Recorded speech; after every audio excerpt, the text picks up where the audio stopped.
हाँ भाई, good morning. Next topic लिखे, पार्ट्स पर मिलियन। नेक्स्ट कंसंट्रेशन टर्म क्या थी? पार्ट्स पर मिलियन।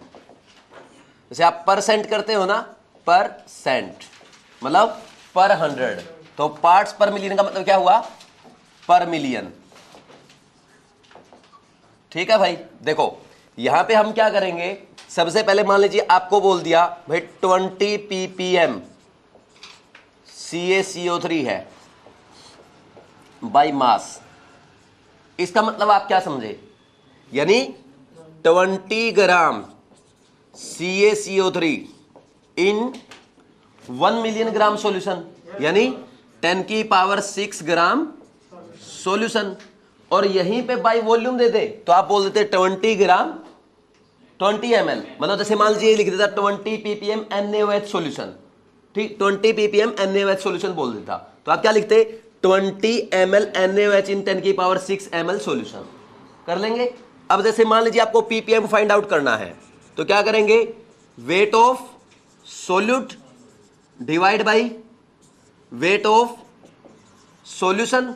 जब आपने परसेंट फाइंड आउट किया था तो 100 से मल्टीप्लाई किया था, अब पर मिलियन फाइंड आउट करना है, मल्टीप्लाई बाई कर सकते हैं। यहीं पे वॉल्यूम में फाइंड आउट करना है तो क्या लिखेंगे? Volume of solute divide by volume of solution. लिखूं क्या बार बार? नहीं लिखना ना, तो लिख लो इसको। अब क्वेश्चन करेंगे, फाइंड, या ऐसा लिख लो 20 ग्राम CaCO3 is present in 10 kg solution, then find concentration in terms of ppm। कर सकते हैं फाइंड आउट? कर लेंगे। एक बार आप खुद ट्राई करेंगे, जल्दी से लिखो और साथ के साथ ट्राई करो। नेक्स्ट क्वेश्चन क्या है?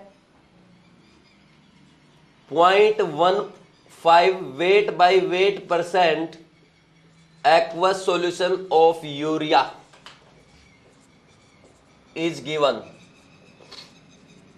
then find concentration in terms of ppm। कर सकते हैं भाई। फर्स्ट क्वेश्चन बताऊं मैं, बिल्कुल इजी है।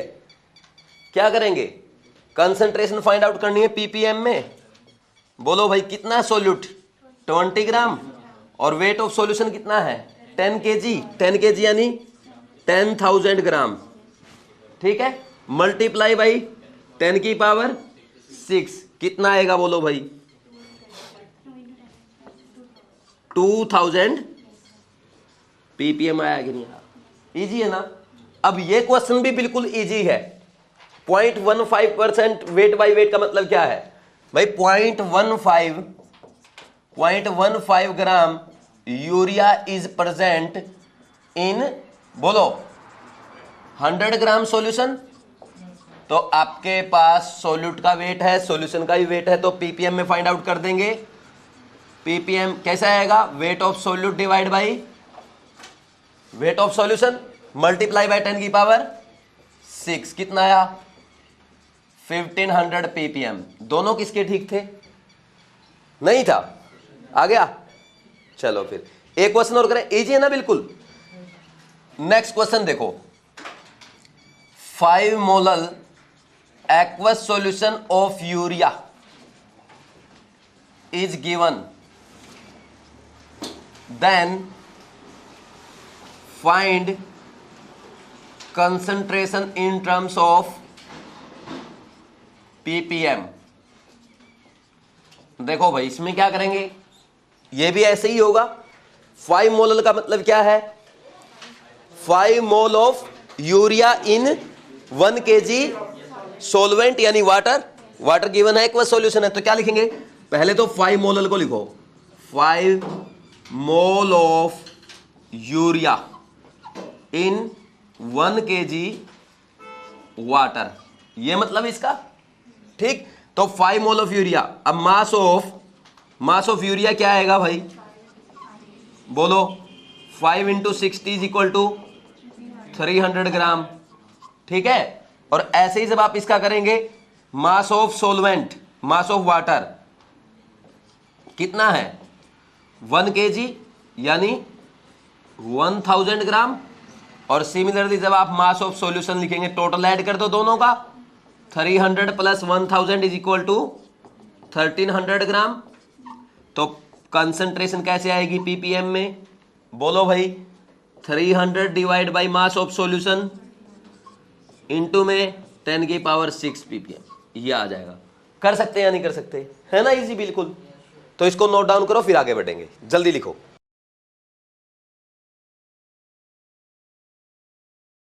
लिखो नॉर्मलिटी। नेक्स्ट कंसंट्रेशन टर्म कौन सी है, नॉर्मलिटी। इसको एन से रिप्रेजेंट करते हैं, क्या डेफिनेशन होगी, it is defined as number of gram equivalents present in 1 litre solution. Number of equivalent बोल दो या ग्राम इक्विवेलेंट बोल दो, एक ही बात है, ठीक। अब देखो ये कॉन्सेप्ट ध्यान से सुन लेना, अच्छे से समझ लेना। ये ऐसा कॉन्सेप्ट है जो फिजिकल केमिस्ट्री है, किसी भी क्वेश्चन को सोल्व कर सकता है। बात समझ में आ रही है, और सबसे आसान है। सबसे खास बात यह कि बिल्कुल आसान है। आपको इसमें ना तो रिएक्शन बैलेंसिंग की जरूरत पड़ेगी, ना कोई और कॉन्सेप्ट लगाना पड़ेगा। एक सिंपल कॉन्सेप्ट आना चाहिए और एक फॉर्मूला याद करना है। कर लेंगे, करें स्टार्ट। देखो नंबर ऑफ नॉर्मलिटी क्या होगा, is equal to number of equivalent. अच्छा यहां पे मैंने वो लिखा, number of equivalents of solute भी लिखना था, वैसे अंडरस्टूड है लेकिन फिर भी लिखो, number of gram equivalents of solute present in 1 litre solution. ठीक है भाई, जैसे आपने क्या लिखा मोलरिटी में, number of moles of solute present in 1 litre solution, तो यहां पे ग्राम इक्विवेलेंट। तो नॉर्मलिटी क्या आएगा, normality is equal to number of equivalent of solute divide by volume of solution in litre. ठीक है भाई, बात समझ में आ रही है। तो यूनिट क्या होगी इसकी, यूनिट बोलो ग्राम इक्विवेलेंट पर लीटर, और नॉर्मल भी बोल देते हैं, जैसे उसमें मोलर बोलते हैं, कैपिटल एन से रिप्रेजेंट करेंगे। ठीक, अब मेन पॉइंट क्या है, नंबर ऑफ इक्विवेलेंट कैसे फाइंड आउट करेंगे। तो नंबर ऑफ इक्विवेलेंट कैसे फाइंड आउट करते हैं, बोलो भाई, नंबर ऑफ इक्विवेलेंट बोल दो या नंबर ऑफ ग्राम इक्विवेलेंट बोल दो। क्या होता है, weight divide by equivalent wait. समझ आ रही बात, इसको हम ऐसे लिख देते W/E। अब E क्या है, E इज इक्वल टू, बोलो भाई, E इज इक्वल टू क्या होगा, molar mass upon valency factor बोल दो या N फैक्टर बोल दो। बात समझ में आ रही कि नहीं आ रही, ऐसे लिखते हैं M/N फैक्टर। कोई डाउट है क्या, अब ये वैल्यू वहां पुट कर दो। तो number of equivalent is equal to weight divide by molar mass divide by N factor. तो क्या होगा, N फैक्टर ऊपर चला जाएगा, weight divide by molar mass आपने पढ़ा नंबर ऑफ मोल्स, तो number of moles into N factor आ जाएगा। बात समझ में आ रही कि नहीं आ रही। तो ये दो फॉर्मूले बन गए।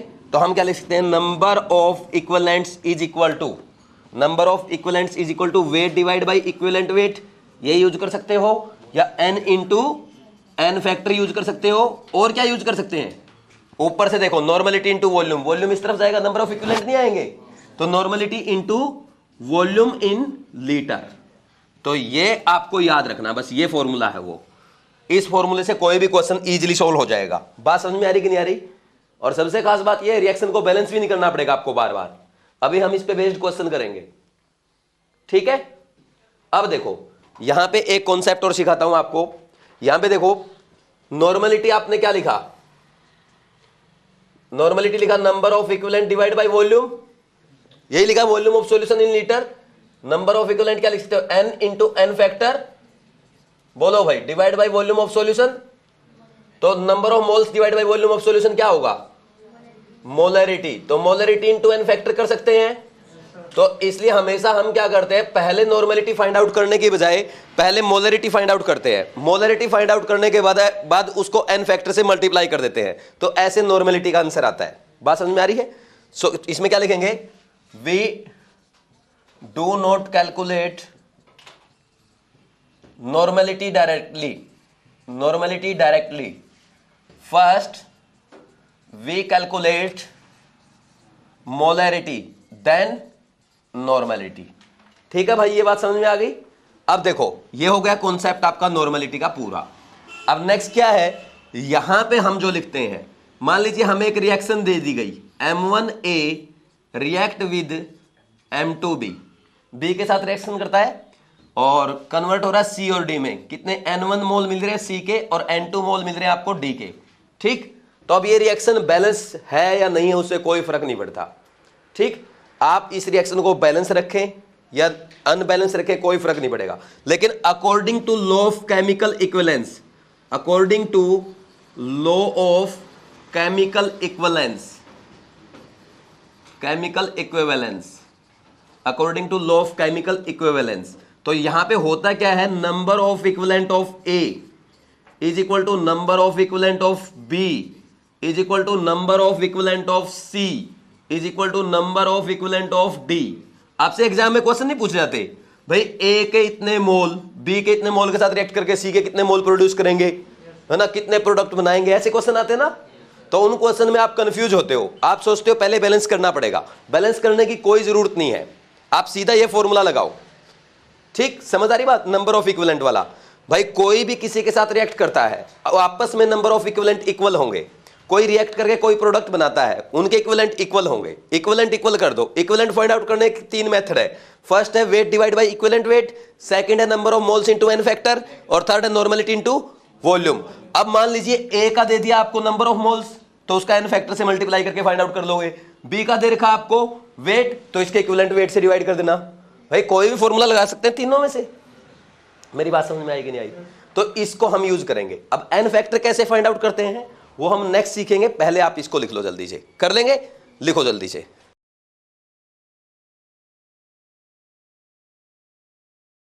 जैसे मैंने आपको बोला कि भाई ये 4 चैप्टर है, mole concept, atomic structure, periodic table, chemical bonding. इन 4 चैप्टर में आप अच्छे से साथ दो, जैसे मैं बोलता हूं वैसे अच्छे से मेहनत करो, पढ़ाई करो। ठीक, बाकी केमिस्ट्री को इतना इजी बना दूंगा आपने सोचा भी नहीं होगा। पूरी inorganic chemistry only and only electronic configuration के दम पे मैं आपको समझा दूंगा, कोई अलग कॉन्सेप्ट नहीं लगेगा। ओनली इलेक्ट्रॉनिक कॉन्फ़िगरेशन के बेस पे सारे क्वेश्चन सॉल्व किए जाएंगे। रेडी हो ना?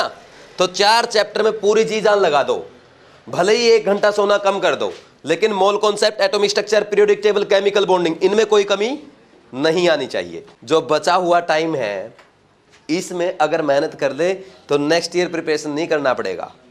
और मैं गारंटी के साथ बोलता हूं, जो बातें मैंने आपको बताई है अगर आप सही से फॉलो करोगे तो इस टाइम में नीट को क्रैक कर सकते हो। नहीं तो फिर नेक्स्ट ईयर फिर सुनना, कभी हॉस्टल मालिक की, कभी मैस वाले की, और आपकी वहाँ पे बिल्कुल भी नहीं चलेगी, है ना। आपके मन में कैसे ही ख्याल आते रहे, देख लूँगा, इसको ये कर दूंगा, वो कर दूंगा, कुछ नहीं कर पाओगे आप किसी का, सिवाय नेक्स्ट ईयर फिर से फीस भरने के। कभी कोचिंग का फ़ी, कभी हॉस्टल का फ़ी, कभी मैस का फ़ी, कभी इधर खर्च, कभी उधर खर्च, है ना। आप कुछ नहीं कर पाओगे सिवाय दूध वाले के और सब्जी वाले के, फल फ्रूट वाले के साथ लड़ने के सिवाय। तो इसलिए मैं बोलता हूँ अभी मेहनत कर लो, अभी भी नीट क्वालिफाई कर सकते हो। बाकी डिसीजन आपका है।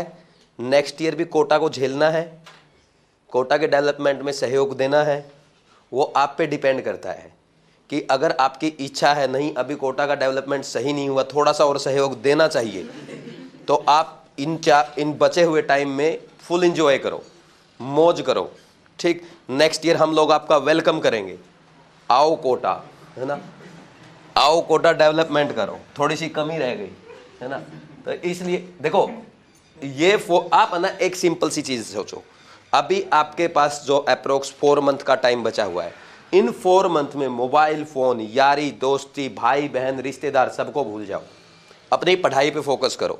ठीक, अगर ऐसा करोगे आराम से एग्ज़ाम क्वालिफाई कर लोगे। लेकिन अगर अभी भी आप ऐसे ही कभी इधर कभी उधर, है ना, होता ना, इधर उधर घूमते रहते हैं, ये हो जाए वो हो जाए, ठीक, इसमें ध्यान देंगे तो फिर यहीं आना पड़ेगा। ठीक, और एक बात बता दूं मैं सबसे खास आपको, कोटा में जो आपके फ्रेंड है वो आपको जिंदगी में शायद ही दोबारा मिलेंगे। कोटा के friend only and only career को बर्बाद करने के लिए बनते हैं, चाहे फिर इसमें लड़का हो चाहे लड़की हो।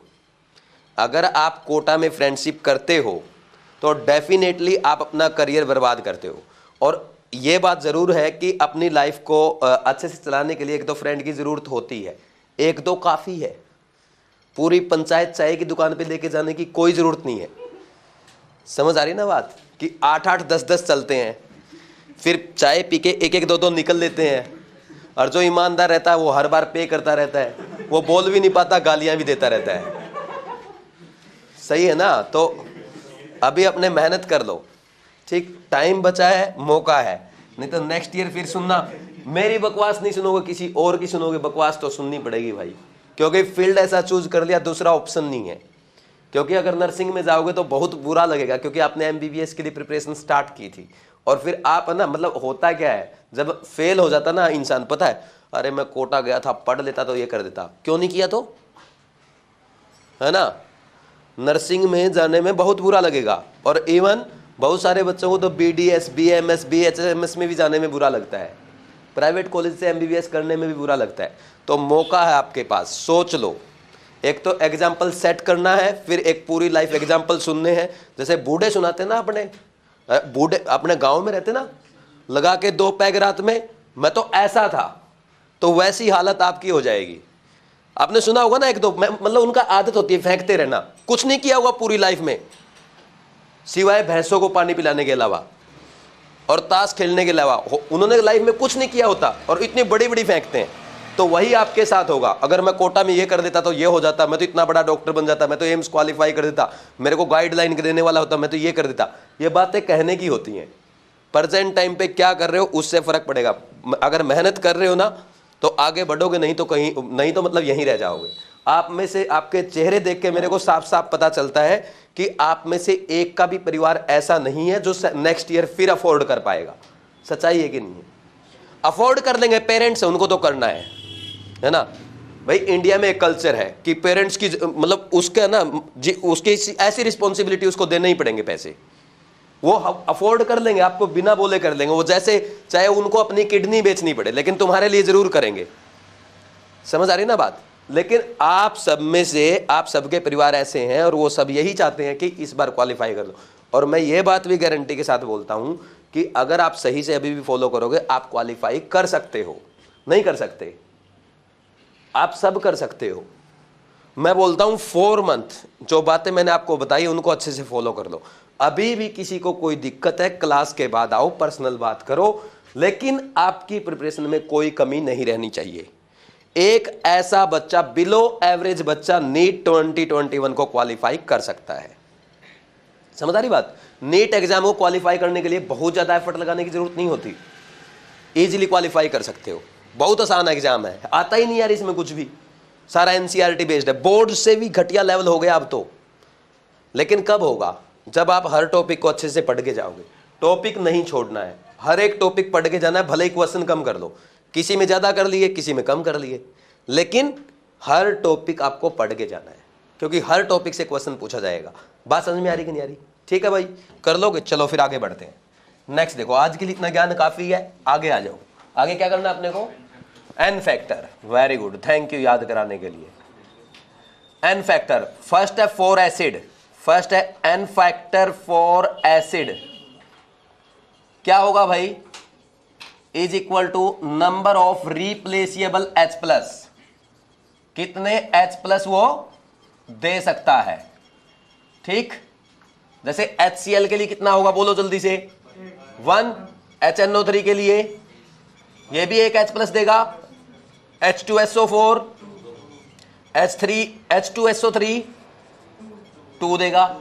अब नेक्स्ट देखो, H3PO4 कितने देगा? 3 देगा। ये पता ना सबको कैसे देगा? ये देखो भाई, जब hydrogen highly electronegative atom like fluorine, nitrogen, oxygen, chlorine वगैरह से जुड़ा होता है, तो वो H प्लस क्या है? वो हाइड्रोजन H प्लस के रूप में बाहर आ सकता है, H प्लस की फॉर्म में बाहर आ सकता है, तो उसको क्या कहेंगे? Replaceable H plus ion. ठीक, तो इसमें कितने हैं? 3 है। ऐसे ही अगर आपको ये दे दिया जाए H3PO3, बोलो भाई इसका स्ट्रक्चर ये बनेगा। देखो कितने हाइड्रोजन OH से, ऑक्सीजन से लगे हैं? 2। ऐसे ही अगर आपको ये दे दिया जाए, कितना आएगा इसका? ये आएगा कि नहीं आएगा, बोलो। बात समझ में आ रही कि नहीं आ रही? तो 1 आएगा। कर सकते हैं ऐसे, बात समझ में आ रही है नहीं आ रही? अब नेक्स्ट इसके बाद आता है n factor for base. Second क्या है? n factor for base is equal to number of बोलो रिप्लेसिएबल OH माइनस आयंस। तो क्या होगा, जैसे NaOH में कितने OH माइनस आयंस है? अरे बोलो, KOH में, CaOH ट्वाइस में, BOH ट्वाइस में, MgOH ट्वाइस में, AlOH थ्राइस में। कर सकते हैं? बोलो भाई, समझ आ रही ना बात? कॉन्सेप्ट सीखते चलो, टाइम कम है, कम टाइम में ज्यादा चीजें सीखनी है। अब नेक्स्ट देखो, इसके बाद n फैक्टर 4, थर्ड आएगा n फैक्टर 4 आयंस।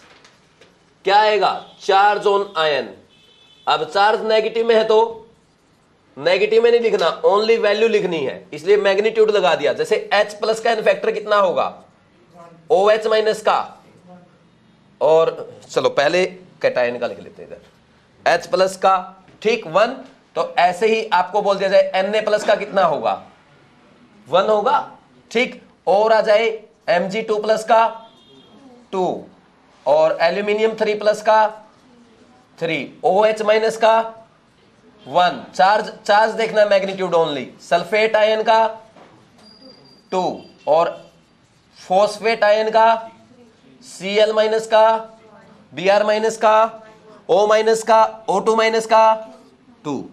कर लेंगे ऐसे, ठीक। अब नेक्स्ट है n फैक्टर फॉर सोल्ट के लिए। ये आगे भी काम आएंगे केमिस्ट्री में, इसलिए आज ही पढ़ा देता हूं, फिर बार बार नहीं एक्सप्लेन करूंगा, मैं बोलूंगा सीधा मैंने मोल कॉन्सेप्ट में पढ़ाया है, ठीक। n फैक्टर फॉर सोल्ट कितना आएगा?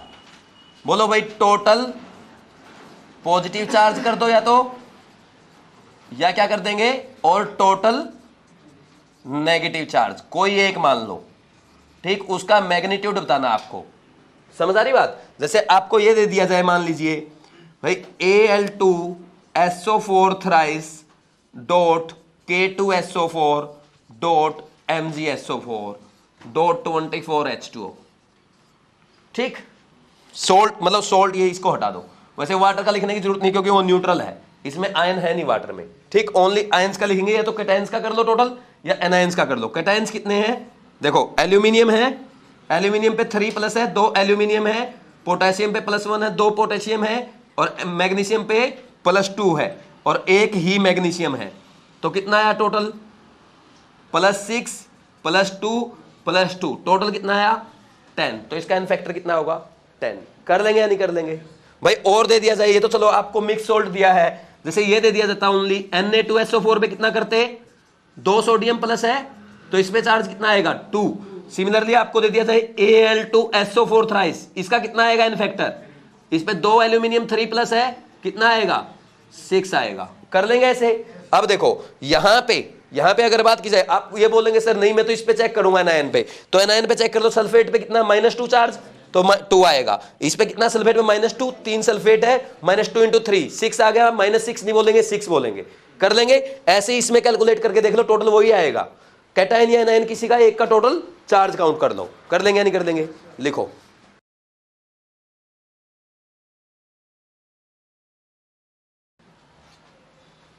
नेक्स्ट लिखो वेरी इंपॉर्टेंट, नेक्स्ट लिखो वेरी इंपॉर्टेंट, यहां पे लिखो n फैक्टर फॉर रिएक्शंस। एक सेकेंड, चलो n फैक्टर फॉर रिएक्शन क्या आएगा भाई? Is equal to number of electron gained और लॉस्ट। कितने इलेक्ट्रॉन गेन किए हैं या लॉस कर दिए, ठीक। तो अब हम करेंगे इक्विवेलेंट वेट ऑफ KMnO4, क्योंकि ये लाइन लिखनी जरूरी थी, ये बहुत काम आएगी आपके आगे, रेडॉक्स रिएक्शन में भी यही काम आएगी। बात समझ में आ रही कि नहीं आ रही? अरे बोलो, ठीक। अब देखो इक्विवेलेंट वेट ऑफ KMnO4 लिखना है, तो सबसे पहले हम किस में लिख रहे थे? एसिडिक मीडियम में। एसिडिक मीडियम, तो एसिडिक मीडियम में देखो कैसे करेंगे। पहला क्या है? KMnO4 किस में है भाई? +7 में रहता है। Mn किस में है? KMnO4 में +7 में है। तो यहां पे ये एसिडिक मीडियम में 5 इलेक्ट्रॉन लेके किस में जाता है? Mn +2 में जाएगा। तो इसका एन फैक्टर कितना होगा, कितने इलेक्ट्रॉन गेन किए इसने एसिडिक मीडियम में, 5। तो एन फैक्टर 5 है, तो equivalent weight is equal to molar mass divide by 5। कर लेंगे या नहीं कर लेंगे। सिमिलरली नेक्स्ट क्या आएगा, इन न्यूट्रल और स्लाइटली अल्कलाइन मीडियम, इसमें कैसे करेंगे, इसमें बोलो भाई क्या होता है, बोलो जल्दी से। अरे किस में जाएगा, +3 में नहीं, +4 में 3 इलेक्ट्रॉन लेगा और किस में जाएगा, MnO2 +4 में। तो ये +7 से किस में गया, +4 में। तो कितने इलेक्ट्रॉन गेन किए बोलो, 3, तो m/3 आएगा। ठीक, इसके बाद नेक्स्ट आता थर्ड कौन सा आएगा, in strongly basic medium. Strongly basic medium में क्या होता है बोलो भाई, क्या करेगा, किस में जाएगा, MnO4- किस में जाएगा, 1 इलेक्ट्रॉन लेके स्ट्रॉन्गली बेसिक मीडियम में किस में जाएगा बोलो भाई, MnO4 यानी +6 में जाएगा। Equivalent weight is equal to इसका मोलर मास। ठीक, समझ आया कि नहीं आया, बोलो भाई कोई डाउट है क्या। अब आगे बढ़े, नेक्स्ट देखना, नेक्स्ट देखो भाई, नेक्स्ट क्या है, नेक्स्ट है आपका एक K2Cr2O7 आता है, K2Cr2O7 इन एसिडिक मीडियम। इसमें क्या होता बोलो भाई, ये भी आपको याद करना है, बोलो क्या होगा, K2Cr2O7 में क्रोमियम किस में है, +6 में, किस में जाता है एसिडिक मीडियम में, +3 में जाएगा, क्रोमियम +3 में। लेकिन कितने क्रोमियम है यहाँ पे, 2 क्रोमियम है, तो एक क्रोमियम +6 से +3 में जाएगा, कितने इलेक्ट्रॉन एक्सेप्ट करेगा, 3। तो 2 क्रोमियम कितने एक्सेप्ट करेंगे, 6। तो यहाँ पे 6 इलेक्ट्रॉन एक्सेप्ट करेगा, तो क्या बोल देंगे, equivalent weight is equal to molar mass divide by. इसमें कोई डाउट है क्या, ये ध्यान रखना, आपको डायरेक्ट पूछा जाता है एग्जाम में।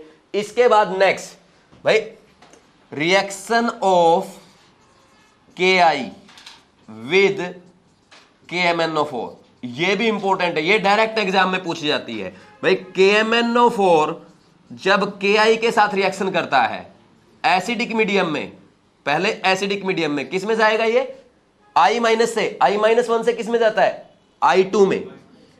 तो यहां पे इक्विवेलेंट वेट ऑफ Ki कितना आएगा, मोलर मास डिवाइड बाई -1 से किस में गया, 0 में। और यहां पे एक ही एटम था, तो जिसका इक्विवेलेंट वेट फाइंड आउट करना ना उसके लिए बात करते हैं। एक ही एटम था, तो एक एटम -1 से 0 में गया, कितने इलेक्ट्रॉन लॉस किए, कितने इलेक्ट्रॉन लॉस हुआ, 1। तो इसका 1 आएगा। ठीक, डायरेक्ट रिएक्शन में पूछा था, Ki एसिडिक मीडियम में KMnO4 के साथ रिएक्शन करके किस में कन्वर्ट होगा, I2 में। और इसी को अगर उल्टा लिख दो, I2 is converting into I-, तो I0 से किस में जा रहा है, -1 में। लेकिन I2 में कितने एटम है, यहीं पे अगर आपको इक्विवेलेंट वेट ऑफ I2 पूछ लेना इस रिएक्शन में, तो मोलर मास डिवाइड बाय क्या करोगे, यहां पे Ki का है, ये I2 का लेंगे, बोलो भाई क्या करेंगे, डिवाइड बाय 2 करेंगे। क्यों करेंगे, क्योंकि I2 0 से -1 में गया है, एक आयोडीन ने 1 इलेक्ट्रॉन लिया है, I2 में 2 आयोडीन के एटम है, तो 2 आयोडीन के एटम 2 इलेक्ट्रॉन एक्सेप्ट करेंगे, इसलिए एन फैक्टर क्या होगा, 2 होगा। बात समझ में आई। ठीक, तो लेकिन ये रिएक्शन ध्यान रखना आप, तो ये छोटी छोटी चीजें हैं, जब रेडॉक्स में पढ़ेंगे ना बिल्कुल बच्चों जैसी बातें लगेंगी आपको। ये किस में जाएगा, बेसिक मीडियम में, बोलो भाई, अरे IO3- में जाएगा। IO3- में कौन, कितनी ऑक्सीडेशन स्टेट इसकी यहां पे बोलो, +5, -1 से किस में गया, +5 में। तो इक्विवेलेंट वेट ऑफ Ki कितना आएगा यहां पे, बोलो भाई, molar mass of Ki divide by, कर लेंगे या नहीं कर लेंगे। ये इंपॉर्टेंट है, ये पूरी केमिस्ट्री में काम आएगा। ये आपके ये रिएक्शंस आपको डी एंड एफ ब्लॉक में भी देखने को मिलेंगी, इसके साथ साथ आपको रिडॉक्स में भी देखने को मिलेंगी। समझ आ रही बात, याद करनी है, ये लिखो जल्दी से।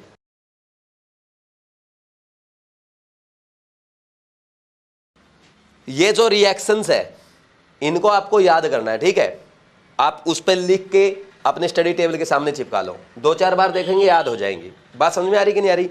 अच्छा, कई बार है ना ये वाली जो रिएक्शन है KMnO4 रिएक्ट विद Ki, तो इसमें मीडियम नहीं दिया रहता, तो कौन सा मीडियम कंसीडर करेंगे, एसिडिक कंसीडर करते हैं, तब आप आंसर क्या देंगे, I2। डायरेक्ट क्वेश्चन पता कैसे आएगा, ये रेडॉक्स का कॉन्सेप्ट है वैसे, लेकिन मोल कॉन्सेप्ट में ही बता दी मैंने ये सारी चीजें आपको। देखो होता क्या है कि यहां पे आपको क्वेश्चन ऐसे पूछेगा भाई KiKMnO4 के साथ रिएक्शन करता है एसिडिक मीडियम में, विल कन्वर्ट इनटू I2, ठीक, IO3 minus, IO4 minus, IO minus, तो ये आपको ऑप्शन मिलेंगे। तो क्या बोलेंगे आप, एसिडिक मीडियम में किस में जाएगा, I2 में, और बेसिक मीडियम बोल दे तो IO3 माइनस। ध्यान रखना, ये समझ आ रही बात, क्वेश्चन किस पैटर्न में पूछा जाएगा, 10 सेकंड नहीं लगेंगे अगर आपको याद है तो, ऐसे क्वेश्चन पहले पूछे गए हैं। समझ आ रही बात, करो जल्दी से।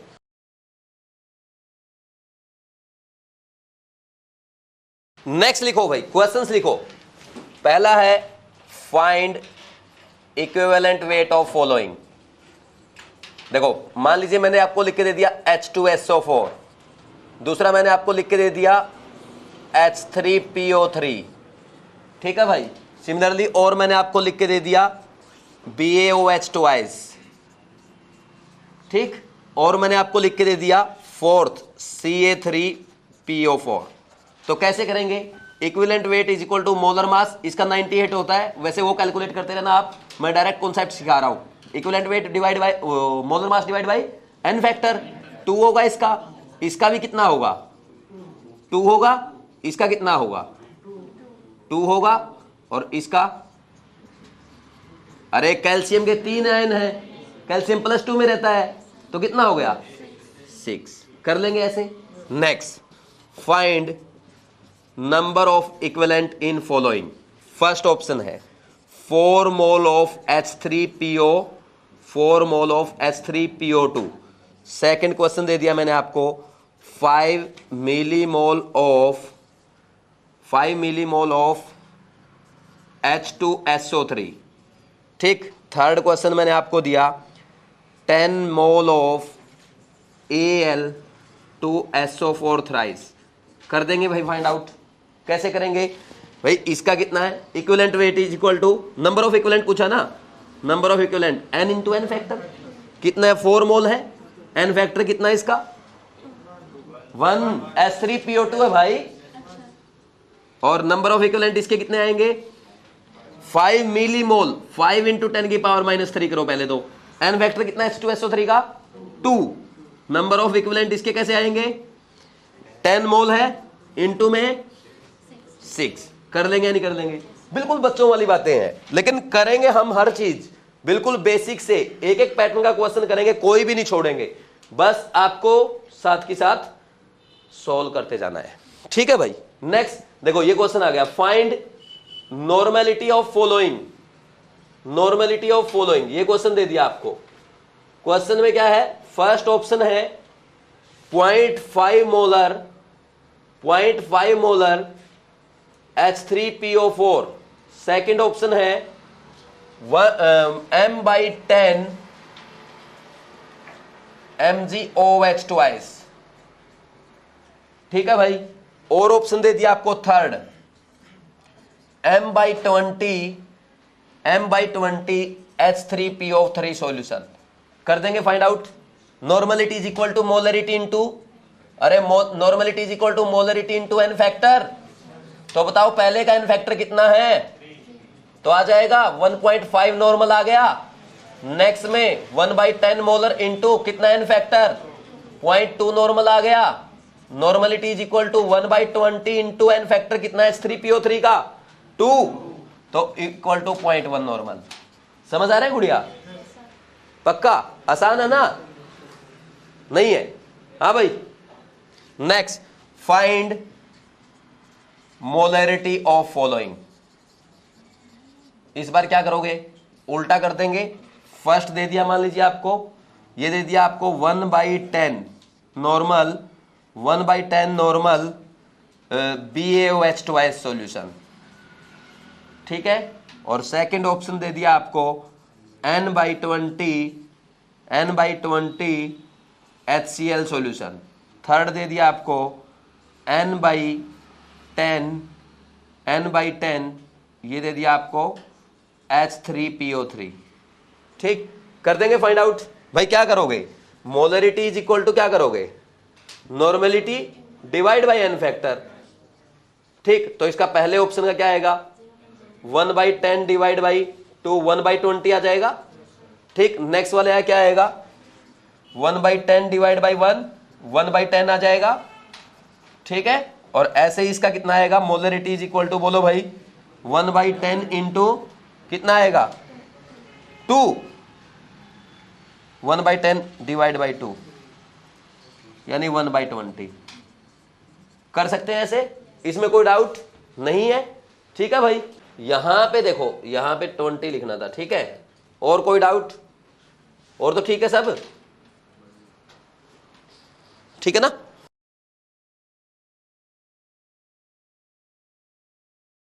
नेक्स्ट लिखो, find normality of 4.1 gram H3PO3 present in 100 gram solution. एक क्वेश्चन तो ये हो गया। नेक्स्ट है, नेक्स्ट क्वेश्चन क्या है, find 0.5 gram base was completely neutralized by 100 ml 0.2 normal acid, then find equivalent weight of base। करो जल्दी से इनको, जल्दी जल्दी करो। एक क्वेश्चन और लिख देते हैं यहां पे, 0.45 ग्राम एसिड जिसका मोलिकुलर वेट दिया गया है 90 वाज completely neutralized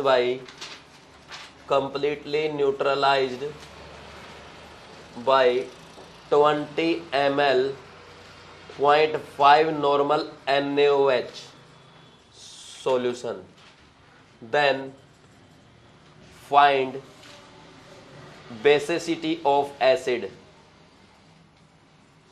कर सकते हैं भाई, बोलो कैसे करेंगे। आसान है बिल्कुल, कुछ भी नहीं करना। यहां पे आपको रिएक्शंस दी गई है, सीधा क्या फाइंड आउट करेंगे भाई, नंबर ऑफ इक्विवेलेंट इक्वल कर दो एसिड बेस के। नहीं समझ आ रही बात, करें लो मैं बता देता हूं आपको एक बार। देखो पहला क्वेश्चन है, इसमें आपको नॉर्मलिटी फाइंड आउट करनी है। नॉर्मलिटी के लिए क्या चाहिए, नंबर ऑफ इक्विवेलेंट और volume of solution. Volume of अरे 100 ग्राम सॉल्यूशन नहीं, सॉरी यहां पे 100 ml करो, 100 ml आएगा यहां पे। वॉल्यूम ऑफ सॉल्यूशन दिया गया है, number of equivalent find out करने हैं। पहले आप क्या करोगे, यहां पे ये देखो 4 ग्राम दिया गया है, तो इसका वेट दे दिया, वेट को इक्विवेलेंट वेट से डिवाइड कर दो। इक्विवेलेंट वेट कैसे आएगा, इक्विवेलेंट वेट, अरे इक्विवेलेंट वेट कैसे आएगा, molar mass divide by N factor कितना है 2। मोलर मास कितना है इसका, कैलकुलेट करो, 82 डिवाइड बाय 2 कितना आया 41 आ गया, ठीक। तो नंबर ऑफ इक्विवेलेंट कैसे आएंगे, weight divide by equivalent weight is equal to 4.1 divide by 41 equal to 0.1। Normality कैसे आएगी, number of equivalent divide by volume of solution in litre, तो 0.1 divide by 0.1 litre is equal to 1 normal. किस किस का ठीक था, वेरी गुड, आगे बढ़े। अब ये वाला क्वेश्चन है, ध्यान से सुनना। अब इस पैटर्न के क्वेश्चन, वो क्वेश्चन एग्जाम का पूछा हुआ क्वेश्चन है वो वाला। इसमें देखो क्या, फर्स्ट पहले ये करेंगे, 0.5 gram waste was completely neutralized by 100 ml 0.2 normal acid, then find equivalent weight of base. भाई एसिड बेस ने रिएक्शन की है, जहां भी रिएक्शन होगी मैंने क्या बोला, number of equivalent equal, number of equivalent of base is equal to number of equivalent of acid. देखो बेस का वेट दिया गया है, इक्विवेलेंट वेट पूछा गया है, तो वो लगा दो formula, wait divide by equivalent wait. तो वेट कितना दिया गया है 0.5 ग्राम, इक्विवेलेंट वेट आपको फाइंड आउट करना है। इसका वॉल्यूम दिया गया है और नॉर्मलिटी दिया गया है, तो नॉर्मलिटी 0.2 नॉर्मल इनटू में वॉल्यूम 0.1, ये इक्विवेलेंट आ गए, दोनों के इक्विवेलेंट इक्वल हो गए। Equivalent weight is equal to 0.5 divide by 0.02, that will be equal to 25। किस किस का ठीक था, ये नहीं किया, इतना आसान। इस पैटर्न में क्वेश्चन आते हैं एग्जाम में। अब नेक्स्ट देखो, ये वाला क्वेश्चन है, ये बोल रहा 0.45 ग्राम एसिड जिसका मोलिकुलर वेट दिया गया 90 was completely neutralized by 20 ml 0.5 normal NaOH solution, then find basicity of acid। Basicity of acid का मतलब क्या है भाई, एसिड बेस के कितने इक्विवेलेंट को न्यूट्रलाइज करेगा। एक्चुअल में बेसिसिटी क्या होता है, एन फैक्टर होता है। एसिड की बेसिसिटी मतलब उसका एन फैक्टर, बेस की एसिडिटी मतलब उसका एन फैक्टर। इसका मतलब क्या हुआ, एन फैक्टर ऑफ एसिड, ये आपको बताना है। तो कैसे करेंगे, नंबर ऑफ इक्विवेलेंट ऑफ, क्या लिखोगे, acid is equal to number of equivalent of base, क्योंकि दोनों रिएक्शन कर रहे हैं। कोई भी रिएक्ट करता है, एसिड बेस जरूरी नहीं है, कोई किसी के साथ रिएक्ट करता है, कोई आपस में रिएक्ट करके कोई प्रोडक्ट बनाते हैं। रिएक्टेंट के प्रोडक्ट के आपस में किसी के भी इक्विवेलेंट इक्वल किए जा सकते हैं। बात समझ में आ रही है। तो number of equivalent of acid equal to number of equivalent of base कर दिया मैंने। तो number of equivalent of acid कैसे आएगा, वेट गिवन है, मॉलिक्यूलर वेट गिवन है, तो क्या करेंगे, weight divide by equivalent weight. Equivalent weight क्या आएगा, 90 डिवाइड बाय एन फैक्टर, ठीक है कि नहीं है, इज इक्वल टू नॉर्मलिटी और वॉल्यूम दिया गया है 0.5 मल्टीप्लाई बाई 0.02 लीटर आया कि नहीं आएगा। ये नॉर्मलिटी है, ये वॉल्यूम है लीटर में, ठीक। तो अब यहां पे क्या लिखोगे, 0.45 तो यहीं रहेगा, वो नीचे आ जाएगा 0.5 इंटू 0.02, ठीक, और ये उधर जाएगा पूरा 90 अपॉन एन फैक्टर। अब ठीक है ना, अब ठीक है। तो ये यहां से कैंसिल हो जाएगा, ठीक। तो ये यहां पे कितना आएगा, ये 45 डिवाइड बाई, और ये 10 ऊपर चला जाएगा, 5/10 है ना, 5 into 2 is equal to 90 upon N factor. अब कर लोगे सोल्व, कितना आएगा, यह आएगा n factor is equal to 2, n factor is equal to 2, यानी बेसिसिटी कितनी आ गई, 2 आ जाएगी। किसका ठीक था, नहीं समझ में आया, दोबारा बताऊं, फिर से एक्सप्लेन करूं। देखो यहां पे number of equivalent of acid equal to number of equivalent of base, case में कोई डाउट नहीं है ना। तो हमने क्या किया, देखो मेरे को पास एसिड का वेट था, मॉलिक्यूलर वेट था, मैं क्या करूंगा, weight divide by equivalent weight. Weight divide by equivalent weight क्या होगा, molar mass upon N factor, ठीक, equal to equivalent of base, normality into volume. बाकी सोल्व किया है, ठीक है, कर लो जल्दी से।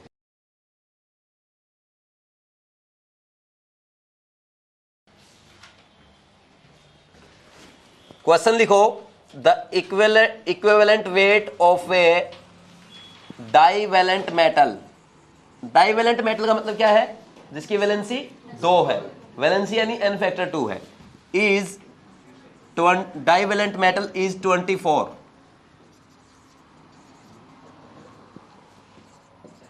Then find volume of hydrogen liberated when 12 gram of this metal react with excess of acid। कर देंगे फाइंड आउट। समझ आया क्वेश्चन, नहीं यार, करो कोशिश, लिखो तो सही।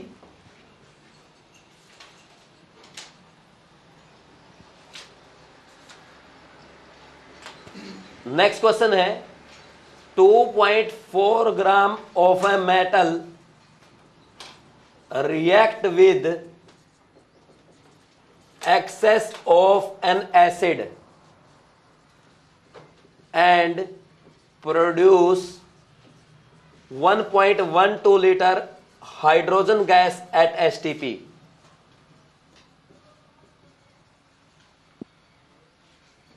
यहां पे एसटीपी जरूर लिख लेना, इसमें एसटीपी नहीं लिखा मैंने। Then find equivalent weight of metal. बताओ भाई कैसे करेंगे। अब देखो कैसे करेंगे, यहां पे है ना, दोबारा पढ़ो इस क्वेश्चन को। The equivalent weight of divalent metal is 24, then find volume of hydrogen liberated when 12 gram of this metal react with excess of acid at STP. ये बोला हमने। तो इसमें देखो सबसे पहली बात, कोई भी मेटल रिएक्ट करेगी एसिड के साथ, क्या प्रोड्यूस करेगी भाई, बोलो, H2 गैस प्रोड्यूस करेगी, ठीक। ये है, मैंने आपको एक बात बताई कि जब भी आप लॉ ऑफ केमिकल इक्विवेलेंस से क्वेश्चन सोल्व करेंगे तो रिएक्शन बैलेंस करने की कोई जरूरत नहीं है। क्वेश्चन में देखो उसने क्या बोला भाई, मेटल ने एसिड के साथ रिएक्ट किया और हाइड्रोजन गैस प्रोड्यूस की, तो मेटल की अमाउंट दे रखी है, उसका इक्विवेलेंट वेट दे रखा है, तो उसके इक्विवेलेंट फाइंड आउट कर सकते हो। हाइड्रोजन गैस के बारे में आपसे पूछा गया है, तो हाइड्रोजन गैस से आप गैस के बारे में आपसे पूछा गया है, तो आप क्या बोलेंगे भाई, number of equivalent of metal is equal to number of equivalent of hydrogen. मैंने बोला आपको कोई रिएक्टेंट है या कोई प्रोडक्ट है, उनके इक्विवेलेंट आप आपस में इक्वल कर सकते हो, तो number of equivalent of metal, number of equivalent of metal is equal to number of equivalent of क्या करोगे, H2 गैस। अच्छा यहां पे देखो, यहां पे क्या करूंगा, इसका वेट गिवन है मेटल का 12 ग्राम और इक्विवेलेंट वेट गिवन है W weight divide by equivalent weight is equal to number of equivalent of hydrogen. उसने पूछा volume of hydrogen at STP. मुझे अगर नंबर ऑफ मोल्स पता चल जाए तो मैं बता सकता हूं, तो मोल्स कैसे फाइंड आउट करूंगा, ये वाला फॉर्मूला लगा दूंगा इसके लिए, ठीक, ये मेटल के लिए लगा दिया, ये हाइड्रोजन के लिए लगा दिया, है तो इक्विवेलेंट ही। तो n फैक्टर फॉर H2 कितना आएगा, 2 आएगा।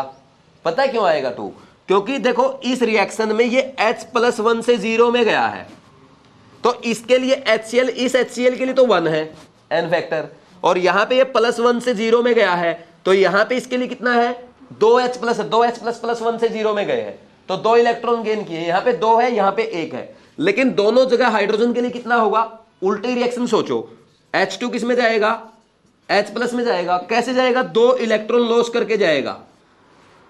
H2 का एक मॉलिक्यूल 2 इलेक्ट्रॉन लॉस करेगा, तो इसका n फैक्टर कितना लेंगे, 2 लेंगे। हमने क्या लिख दिया था, वो क्या करना है 2, wait divide by equivalent wait. बात समझ में आई कि नहीं आई, अरे बोलो, तो n इंटू n फैक्टर कितना है 2, तो कितना आ जाएगा, number of moles is equal to 1/4, that is 1/4 into 22.4, that is 5.6 litre H2 at STP ये प्रोड्यूस होगी। बात समझ में आई कि नहीं आई, तो H2 का जब n फैक्टर लेना कितना लेंगे, 2 लेंगे, ठीक। अब नेक्स्ट क्या है, 2.4 gram of a metal react with excess of an acid and produce 1.1 litre H2 gas. इसमें भी यही कर दो, number of equivalent of metal is equal to number of equivalent of क्या कर देंगे H2, क्योंकि इसमें भी equivalent weight of metal find out करना है, तो इसका क्या करोगे, weight divide by equivalent weight, इसका n इंटू n फैक्टर, तो इसका कितना दिया गया है, वेट कितना 2.4 gram divide by equivalent weight is equal to n, number of moles कितना आएगा भाई, कितना है 1.12 लीटर है, 1.12 लीटर है STP पे, तो डिवाइड बाय 22.4 कर देंगे नंबर ऑफ मोल्स, और n फैक्टर फॉर H2 कितना आएगा, 2 आएगा। तो क्या करोगे, equivalent weight is equal to कितना आएगा, 2.4 divide by 2 multiply by 22.4 divide by 1.12, इसको कैंसिल करेंगे तो 20, इसको कैंसिल करेंगे 10, और इक्विवेलेंट वेट इक्वल 2.4 इंटू 10 24 आएगा। कर देंगे, लिखो जल्दी से।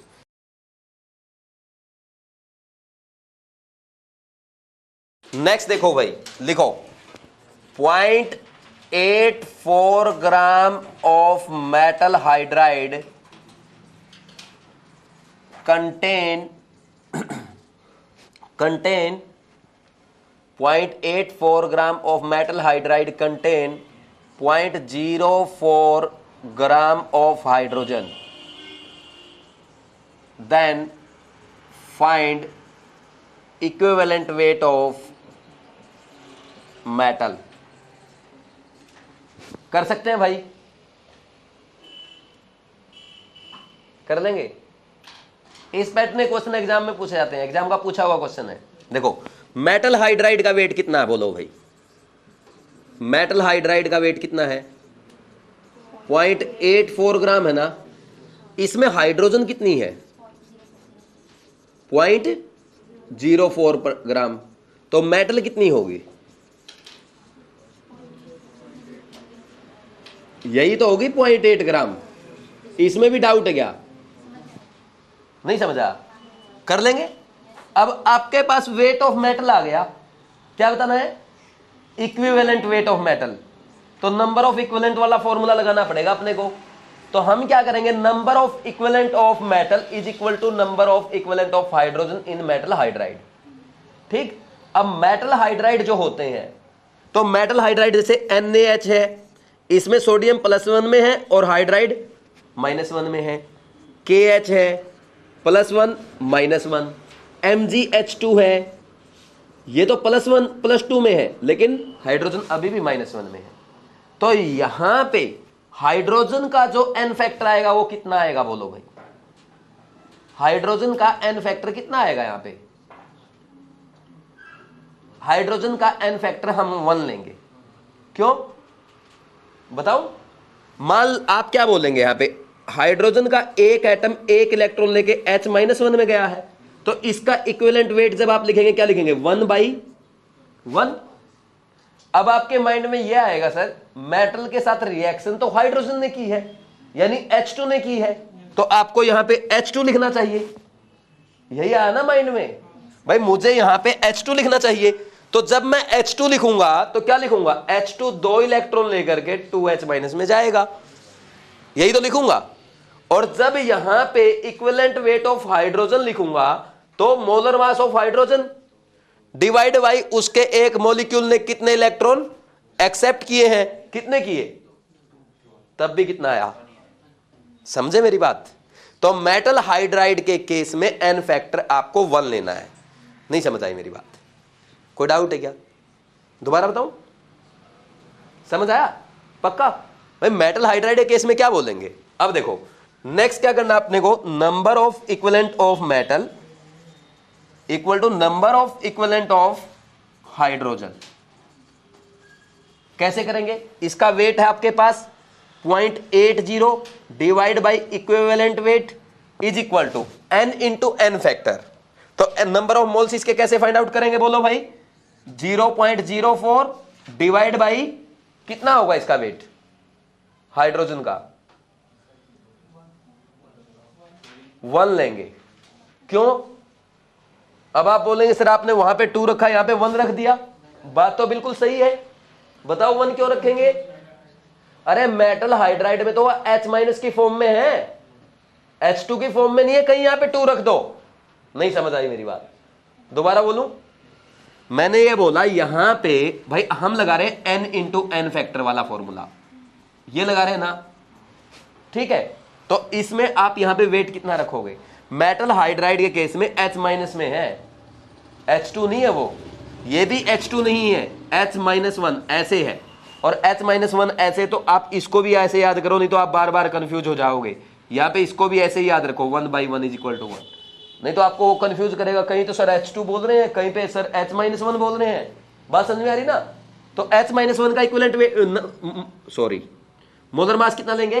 1 इंटू में, या एक काम करो ना यार आप, है ना, दोनों जगह हमने ये फॉर्मूला लगा, छोड़ो, wait divide by equivalent wait, यही तो फॉर्मूला लगाया है। वेट कितना है? 0.04, और इक्विवेलेंट वेट कितना है? ऐसे समझ लो। अब समझ में आया?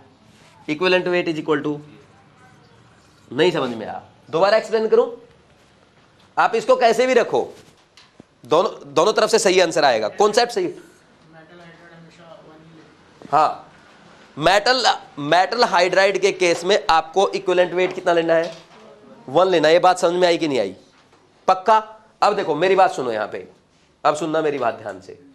अब चाहे आप, है ना, इसको ऐसे लिख लो कि H2 2 इलेक्ट्रॉन लेकर के जाएगा 2H- में, तब भी आप इक्विवेलेंट वेट जब लिखोगे 2 डिवाइड बाई 2 1, चाहे इस केस में लिखो चाहे इस केस में लिखो, बात बराबर है। मेरी बात समझ में आई कि नहीं आई? नहीं समझ में आई? कोई डाउट है क्या? कॉन्सेप्ट दोनों में wait divide by equivalent wait लगाया है।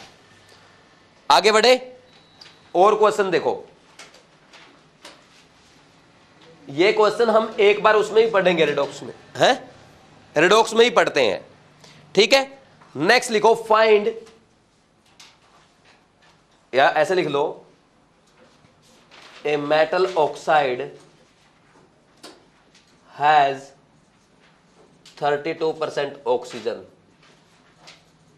Then find equivalent weight of metal. A metal oxide has 32% oxygen, then find equivalent weight of metal। भाई देखो, अब इस क्वेश्चन में देखो, आपको कोई रिएक्शन नजर नहीं आ रही, लेकिन मेटल ऑक्साइड कैसे बना होगा? मेटल ने और ऑक्सीजन गैस ने रिएक्शन की होगी। बात समझ में आई कि नहीं आई? मेटल ने और ऑक्सीजन गैस ने जब रिएक्शन की तो क्या बना? मेटल ऑक्साइड बना। तो हम क्या कर सकते हैं, number of equivalent of metal is equal to number of equivalent of oxygen. कर सकते हैं या नहीं कर सकते? कैसे करेंगे? यहां पे फॉर्मूला लगाएंगे, weight divide by equivalent weight for metal is equal to weight divide by equivalent weight for oxygen gas. ठीक, ऑक्सीजन लिख दो। अब मेटल ऑक्साइड में क्या होगा? ऑक्साइड मींस ऑक्सीजन किस में है? -2 में है।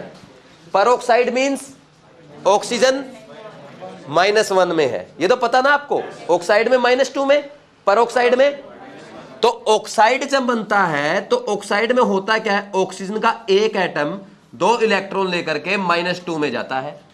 तो यहां पे इसका इक्विवेलेंट वेट जब लिखेंगे क्या लिखोगे? 16 divide by 2 that is equal to 8। लेकिन प्रॉब्लम ये नहीं है। प्रॉब्लम पता है क्या है? प्रॉब्लम आती है घर जाकर के। घर जाकर के प्रॉब्लम क्या आएगी? भाई सर आपने लिखा ऑक्सीजन एटम, हम रिएक्शन तो ऑक्सीजन गैस के साथ रिएक्ट करवाते हैं। बिल्कुल सही बात है, चेक करते हैं। O2 किस में जाएगा? 2O माइनस में। कितने इलेक्ट्रॉन लेकर के जाएगा? 2O2 माइनस में 4 इलेक्ट्रॉन लेकर के जाएगा। इक्विवेलेंट वेट फाइंड आउट करो, कितना है O2 का? 32 डिवाइड बाई कितने इलेक्ट्रॉन लिए, कितना आएगा? जो कॉन्सेप्ट मैंने आपको यहां सिखाया था वही वहां पे। बात समझ में आई कि नहीं आई? अरे इक्विवेलेंट वेट ऑक्साइड में ऑक्सीजन का कितना लेना है? 8 लेना है। बात समझ में आई? दोबारा एक्सप्लेन करूं? चाहे तो आप लिख दो कि ऑक्सीजन का एक एटम O2 माइनस में जा रहा है, चाहे आप लिख दो O2 4 इलेक्ट्रॉन लेकर 2O-2 में जा रहा है। कैसे भी बोल दो बात को, नहीं समझ आई? ठीक, तो कैसे भी लिख सकते हो। बात समझ में आई कि नहीं आई? अब देखो, इस मेटल ऑक्साइड में 32% ऑक्सीजन है, तो बचा हुआ 68% क्या है? मेटल। तो मेटल का वेट मान लिया आपने 68 डिवाइड बाई इक्विवेलेंट वेट उसका फाइंड आउट करना है। ऑक्सीजन का है 32 डिवाइड बाई 8 आएगा। तो इक्विवेलेंट वेट कितना आया? किसका ठीक था? 17 आएगा। Very good. बात समझ में आएगी नहीं? इस पैटर्न का क्वेश्चन एग्जाम में पूछा जाता है, कर लेंगे। तो मेटल हाइड्राइड के केस में जब हाइड्रोजन का इक्विवेलेंट वेट लेना तो 1, मेटल ऑक्साइड के केस में ऑक्सीजन का 8 लेना है। ठीक, समझ आ रही कि नहीं आ रही बात? कोई डाउट है क्या? कर लेंगे भाई, लिखो जल्दी से।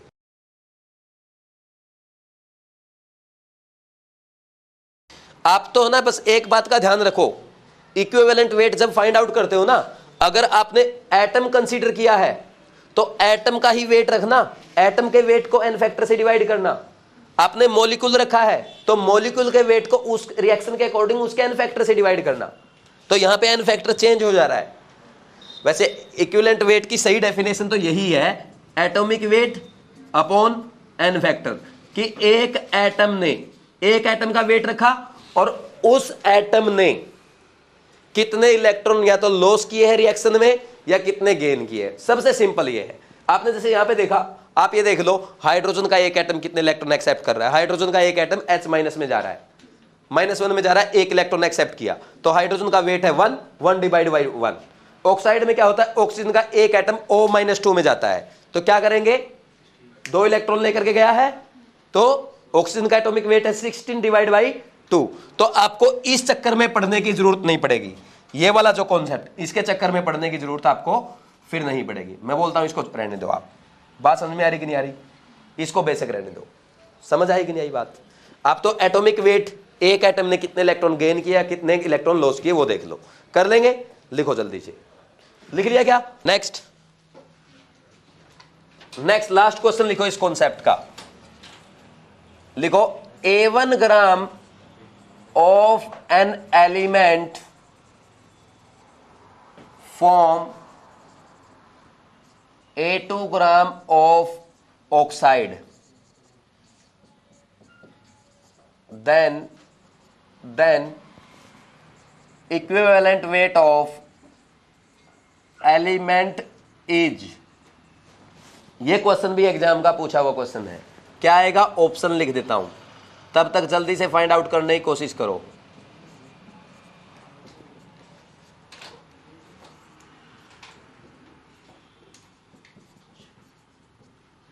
हंड्रेड नहीं, यहां पे 8 आएगा।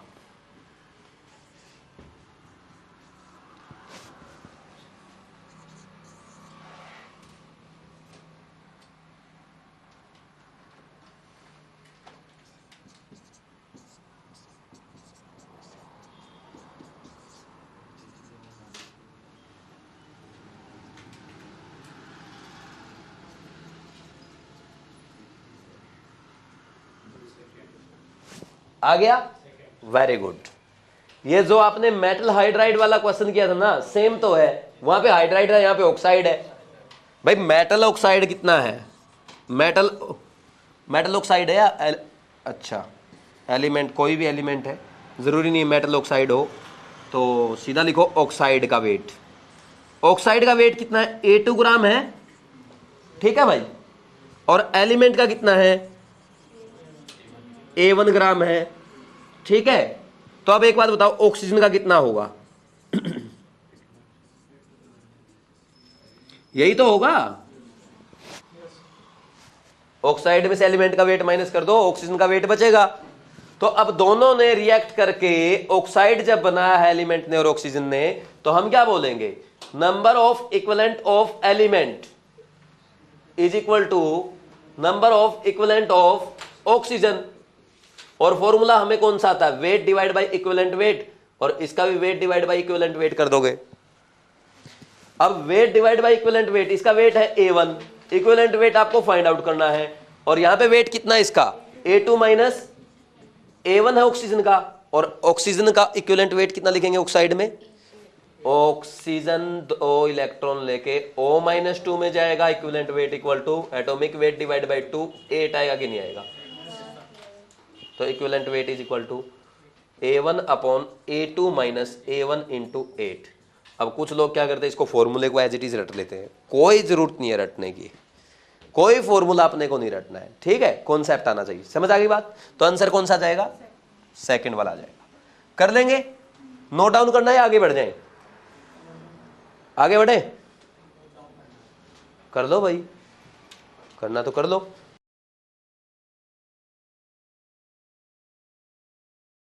ये क्वेश्चन जो मैं अभी लिखवा रहा हूं आपको, ये आपका आईआईटी में भी पूछा गया है, नीट में भी पूछा गया है, जेई मेंस एग्जाम में भी पूछा गया है, हर जगह पूछा गया है, ठीक।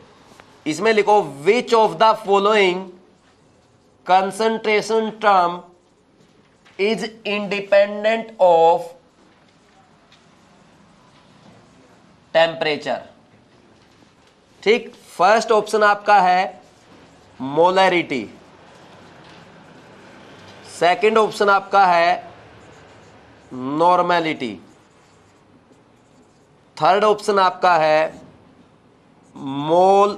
मोलैलिटी, फोर्थ ऑप्शन आपका है वेट बाय वॉल्यूम परसेंट। बताओ भाई कौन सा आंसर आएगा। मतलब इस पैटर्न का पूछा गया है, हो सकता है ऑप्शन किसी पेपर में कुछ आ गए हो, किसी पेपर में कुछ आ गए, तो कौन सा आंसर आएगा। भाई टेम्परेचर किसको अफेक्ट करेगा, आप टेम्परेचर बढ़ा दो, भाई किसी के मास पे कोई फर्क पड़ेगा है क्या, नहीं पड़ता ना। मास पे, नंबर ऑफ मोल्स में फर्क नहीं पड़ेगा। किसको चेंज कर सकता है, वॉल्यूम को चेंज कर सकता है। वॉल्यूम एक्सपांड हो सकता है, कम हो सकता है। बात समझ में आ रही कि नहीं आ रही। तो जहां पे वॉल्यूम आएगी उस पे टेम्परेचर का फर्क पड़ेगा, जहां पे नहीं आएगी वहां पे नहीं पड़ेगा। तो फॉर्मूला लिखो, molarity is equal to number of moles divide by volume, normality is equal to number of equivalents divide by volume of solution. तो यहां पे मोलरिटी क्या लिखोगे, molarity is equal to number of moles of solute divide by weight of solvent in KG, ठीक। और ये percentage weight by volume है ही। तो यहां पे टेम्परेचर अफेक्ट करेगा, टेम्परेचर अफेक्ट करेगा, यहां पे टेम्परेचर अफेक्ट नहीं करेगा, यहां पे भी टेम्परेचर अफेक्ट करेगा। बात समझ में आएगी नहीं आई। आंसर क्या जाएगा, थर्ड। तो ऐसे क्वेश्चन पूछे जाते हैं। अब हम एक काम करेंगे, एक बार सभी के बारे में देख लेते हैं, क्यों भाई, सभी के बारे में रिमाइंड कर लेते हैं। Temperature effect on concentration terms.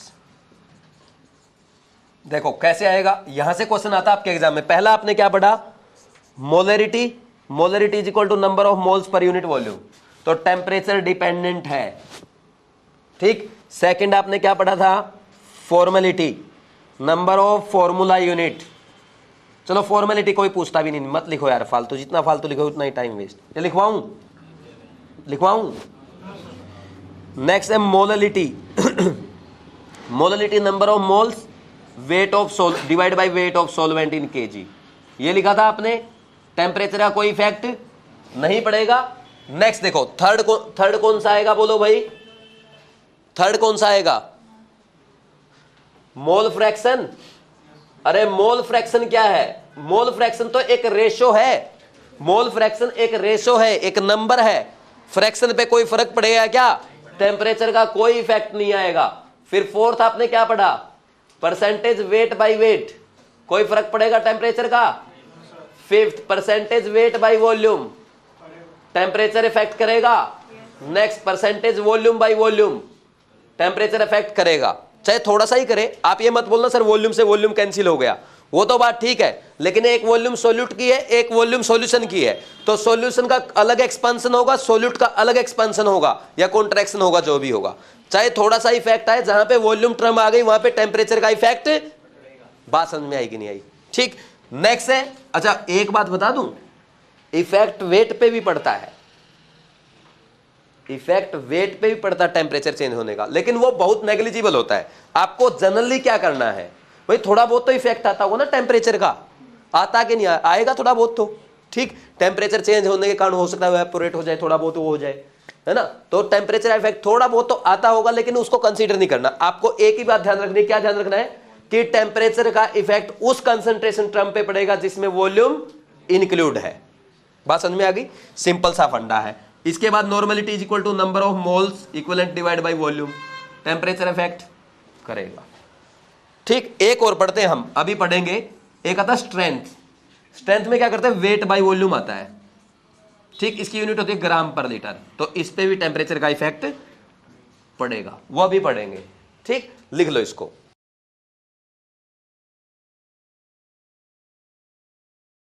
Next है volume strength of H2O2, volume strength of H2O2। देखो ये क्या होती है, बताओ भाई क्या होती है। It is defined as the volume of O2 produced at STP, volume of O2 produced at STP by decomposition of unit volume यानी 1 litre, unit volume of H2O2। H2O2 के H2O2 के 1 लीटर के डिकम्पोजिशन पे O2 की जो volume मिलेगी STP पे, उसको क्या कहेंगे, वॉल्यूम स्ट्रेंथ ऑफ H2O2। ये बात समझ में आई कि नहीं आई। लेट, अब नेक्स्ट लिखो लेट वो, अच्छा एक काम करो, अब हम लिखेंगे volume strength, relation between volume strength of H2O2 and molarity, normality, और क्या इसमें करेंगे, मोलरिटी में, नॉर्मलिटी में, स्ट्रेंथ में, and percentage weight by volume में। इनमें हम रिलेशन फाइंड आउट करेंगे। यहां से डायरेक्ट क्वेश्चन आपके एग्जाम में पूछे जाते हैं। अब एक काम करो, कॉपी पेन साइड में रख दो, बिल्कुल सिंपल है, क्लास में ही याद हो जाएगा सब। करें स्टार्ट। देखो, let volume strength of H2O2 is XV, is XV। इसका मतलब पता क्या है, इसका मतलब ये है जब हम H2O2 के 1 लीटर का डिकम्पोजिशन करते हैं STP पे, तो हमें कितने लीटर ऑक्सीजन गैस मिलेगी, X लीटर मिलेगी। बात समझ में आई कि नहीं आई। It means decomposition of 1 liter H2O2 will produce x litre O2 at STP, ठीक। और इसको हम क्या बोल सकते हैं, x लीटर के मोल्स बनाना is equal to x by 22 x divide by 22.4 mole O2। भाई STP वॉल्यूम को 22.4 से डिवाइड कर देंगे, मोल्स आ जाएंगे, ठीक। अब देखना रिएक्शन लिखी, मान लीजिए मैंने ये वाली, H2O2 डिकम्पोज होगा किस में, H2 में और O2 में। ये रिएक्शन सही है क्या, H2O और O2 में डिकम्पोज होता है। अब इस रिएक्शन को बैलेंस करने के लिए हम ऐसे लिख देंगे, रिएक्शन बैलेंस है, मैं बोल सकता हूं तो इसके 2 मोल, H2O2 के 2 मोल क्या प्रोड्यूस करते हैं, 1 मोल ऑफ O2, तो क्या लिखेंगे, 1 mole of O2 is produced by decomposition of 1 mole H2O2, ठीक है, बात समझ में आ रही है ना। तो अब हम क्या लिखेंगे यहां पे, अब हम क्या लिखेंगे बोलो, ये कितने मोल्स है, x by 22.4 moles of O2 is produced by 1 into x by 22.4 mole of H2O2। ये बात सही है क्या, नहीं समझ आया, अरे नहीं समझ में आया क्या, रिएक्शन देख के बोलो भाई। O2 का 1 मोल कैसे ऑब्टेन हुआ, H2O2 के 2 अरे 2 आएगा यहाँ पे 2 मोल ऑफ H2O2। रिएक्शन देख के बोलो भाई, O2 का 1 मोल कैसे, किसके द्वारा प्रोड्यूस किया गया, H2O2 के 2 मोल के डिकम्पोजिशन से। और हमें कितना लिखना है, हमें कितना ऑब्टेन हुआ, x बाई 22.4 कैसे ऑब्टेन होगा, 2 इंटू x डिवाइड बाई 22.4। तो इसको हम कैसे लिख देंगे, अब देखो इसको क्या लिख देंगे भाई बोलो, this is equal to x by 11.2 mole of H2O2। आपके पास H2O2 के मोल्स हैं कितने हैं, x बाई 11.2, और उसकी वॉल्यूम कितनी ली है आपने इनिशियल, 1 लीटर। 1 लीटर को डिकम्पोज किया है तभी तो x लीटर O2 मिला था, ठीक। तो अब क्या लिखेंगे, मोलरिटी इज इक्वल टू, सबसे पहले लिखो मोलरिटी, मोलरिटी कितना आएगा, molarity is equal to x by 11.2 divide by 1, यानी मोलरिटी इज इक्वल टू कितना आ गया, x बाई 11.2 मोलर। समझ आया कि नहीं आया, बोलो भाई। अब देखना हम मोलरिटी क्या लिखते हैं, मोलरिटी हम लिखते हैं number of moles per unit volume, ठीक। नंबर ऑफ मोल्स को लिखेंगे wait divide by molar mass into volume. Wait divide by volume क्या होता है, density divide by molar mass. ये मोलिकुलर वेट, इसको MW लिख दो क्योंकि उसको भी M लिखा आपने, ठीक। तो डेंसिटी इज इक्वल टू क्या लिख सकते हैं, molar mass, molarity into molecular weight. तो यहां से आप डायरेक्ट डेंसिटी भी फाइंड आउट कर सकते हैं, वैसे ये फॉर्मूला रटने की कोई जरूरत नहीं है, ठीक। ये मैंने ऐसे ही एक्स्ट्रा बता दिया। नेक्स्ट क्या फाइंड आउट करना है, नॉर्मेलिटी। तो नॉर्मेलिटी क्या होती है, मोलरिटी इंटू एन फैक्टर, यही होता है क्या। मोलरिटी कितना है आपका, x बाई 11.2, और यहां पे आपको इसका एन फैक्टर ध्यान रखना कितना आएगा, 2 आता है। तो यहां से नॉर्मेलिटी कितना आ जाएगा आपका, x डिवाइड बाई 5.6। नेक्स्ट आता है आपका फोर्थ, स्ट्रेंथ।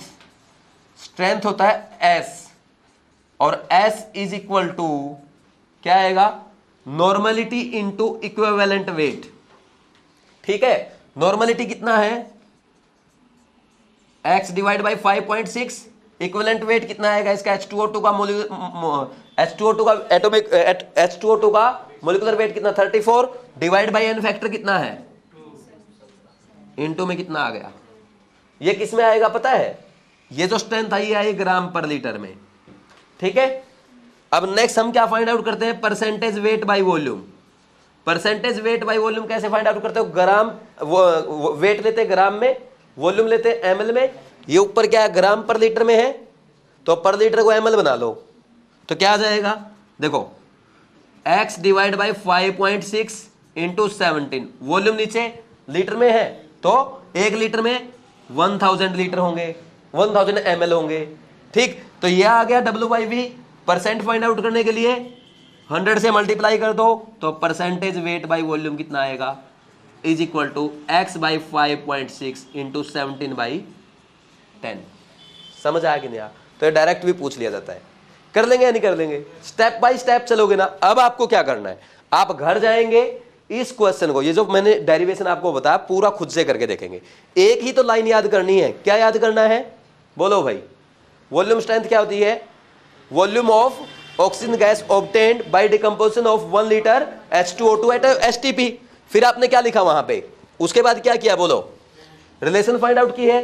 ठीक, आपने क्या किया? वॉल्यूम स्ट्रेंथ मान ली x। इसका मतलब क्या हुआ भाई? 1 लीटर H2O2 का डिकम्पोजिशन होने पे x लीटर O2 मिलेगी STP पे। फिर हमने रिएक्शन लिख ली।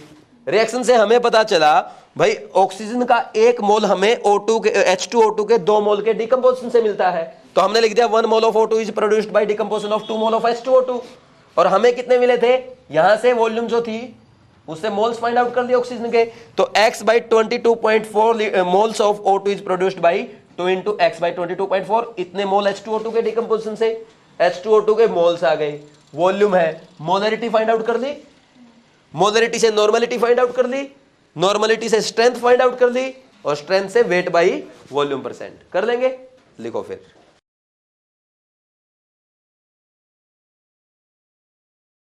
एक क्वेश्चन लिखो, find volume strength of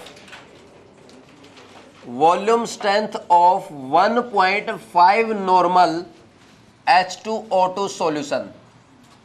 low भाई, कितना टफ क्वेश्चन है, एग्जाम का पूछा हुआ क्वेश्चन है, टफ है ना। Normality is equal to volume strength divide by 5.6, ये आपने किया था। This is given equal to 1.5, x is equal to 5.6 multiply by 1.5, 15 6 जा 90, 15 5 जा 75 और 9 84, 8.4 आ जाएगा वॉल्यूम स्ट्रेंथ। समझ आ रही बात? नेक्स्ट देखो, find concentration of 4.48 volume strength H2O2 in terms of molarity, normality, strength, percent weight by volume. कर सकते हैं फाइंड आउट। x दे दिया इस बार आपको कितना? 4.48V।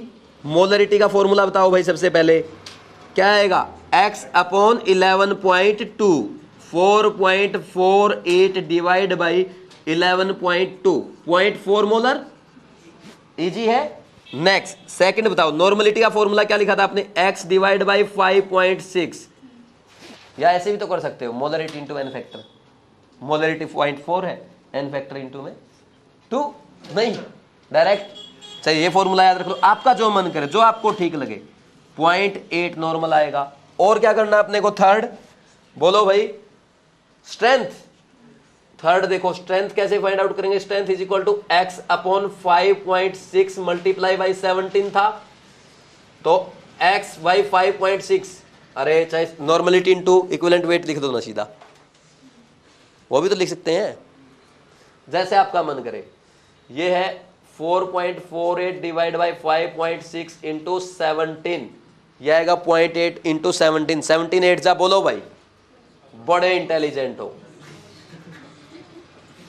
ठीक है, या ऐसे भी कर सकते हो सीधा, और strength is equal to normality into equivalent weight 0.8 into 17, that is equal to 13.6 gram per litre. ठीक। Fourth, percentage weight by volume. क्या क्या आएगा भाई? x by 5.6 multiply by 17 divide by 10, या स्ट्रेंथ डिवाइड बाई 10 ही तो किया सीधा। ठीक, तो कितना? 4.48 divide by 5.6 multiply by 17 by 10, that is equal to 1.36, ठीक, ग्राम पर ml पर परसेंट। कर लेंगे या नहीं कर लेंगे? हो जाएगा, आसान है ये, आगे बढ़ जाए। नेक्स्ट हो गया ना? ठीक है, लिखना है लो।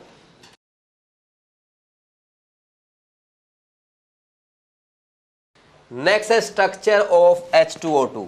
कैसा स्ट्रक्चर बनता है? बोलो भाई। ओपन बुक लाइक स्ट्रक्चर, ये ऐसा स्ट्रक्चर रहता है। ठीक। एक्चुअल में देखो, मेरे को देना कॉपी एक बार, ये आपको ऐसा स्ट्रक्चर नजर आता है, ये ऐसा, ठीक। आप ये जूम करो, देखना एक बार इधर, यहाँ पे ऑक्सीजन है, ये ऑक्सीजन, यहाँ पे ये हाइड्रोजन अटैच्ड है, ये ऑक्सीजन, यहाँ पे इसके हाइड्रोजन अटैच्ड है, ऐसे स्ट्रक्चर नजर आएगा। एनसीईआरटी में भी चेक कर सकते हो, ठीक है भाई, कर लेंगे, बोलो हो जाएगा क्या?